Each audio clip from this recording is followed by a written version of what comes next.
Hello and welcome to Workers and Resources Soviet Republic. My name is FlamingCacti, and you're watching episode number 10 of my campaign playthrough. Originally, I was going to do something different for this episode.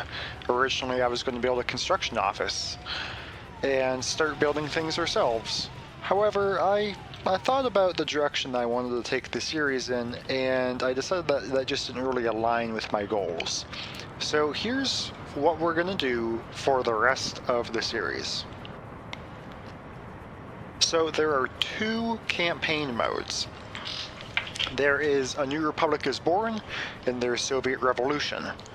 In A New Republic is Born, which is what we're playing right now, you start off on a blank map. You get this really nice blank map that you get to build on. They give you some very basic objectives. They give you the basic building blocks, the basic concepts that you need to know in order to play the game, like putting down residential buildings and having a shopping center and a cinema and optionally a pub and hospitals and fire stations and secret police and a little bit about loyalty, which is becoming a problem actually.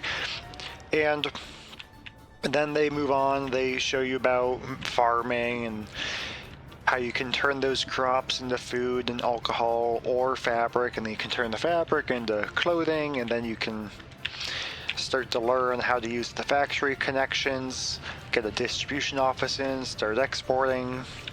Then after that, they had us build a coal mine and then start exporting the coal. Well, how do you export coal? Well, you'd be a fool to do it with anything except a train. So they had us build a train line. And that's kind of where we left off. Episode 9 wasn't a mission episode. Episode 9 was me working on all the details of the rail. I wanted to make sure that the semaphore signals were going to be placed in right, and I wanted to take a little bit of time to get those in the proper way, because it's once you have multiple trains, it becomes important. Like, we have 4 trains going on this line. If we didn't have semaphore signals, this wouldn't work. So what I was going to do originally was I was going to build a construction office right here, and I was going to start building things in my town, or in my city rather. And I expanded the city some, and I put in a technical university, but it took so long to build. I said, oh yeah, I'm going to do a time lapse, and then I let my computer sit there for an hour. So here's the thing about building things yourself, is you'll save a ton of money if you have your own construction office. Let's look at all the money that we've ever spent. Okay, so we've made 430 ruble. We've imported 430,000.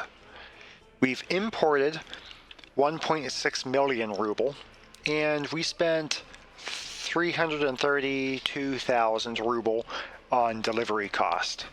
And that's from if we automatically import it, like say from here, maybe instead of having clothes supplied, if you were to click in there and then say, oh yeah, we want to automatically purchase clothes, that's going to apply cost of delivery per 1 ton. Cost is calculated according to the distance from the borders. So that's where that delivery cost number comes from, right? Vehicles imported, Soviet bloc, 14,000.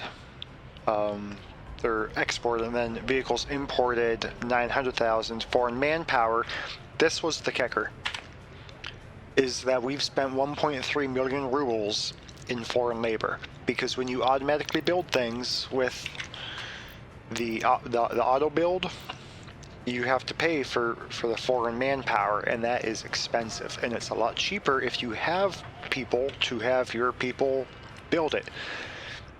We've also spent 1.7 million on immigrating people, but What I'm trying to say is that you can save a ton of money if you build things yourself.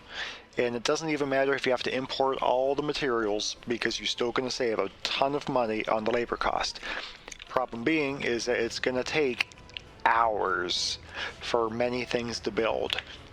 And that just isn't the format of a video that I want, is to have half of it being a time lapse. I'd rather put something down and just have it build for the purposes of the tutorial. When I actually play the game, I like building things myself, but I think for the purposes of the tutorial-like campaign, it's going to be in our it's going to be in our best interest to just spend the money and just have it automatically built, because I'm really enjoying this city. This city is coming out really good.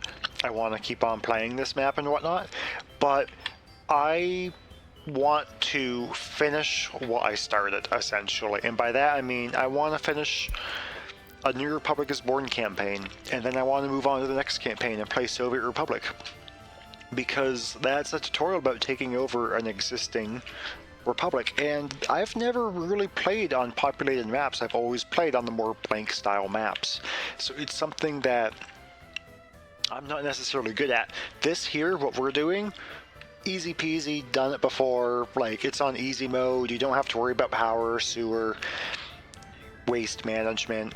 Like, this game can be a lot more complex, and that complexity is mwah, it is beautiful. Now I want to get back to that, but I'm having fun playing the campaign, but I don't want to have to spend hours building things just to get through the campaign, just to save a few million rubles on a game that I'm not probably going to play past the series.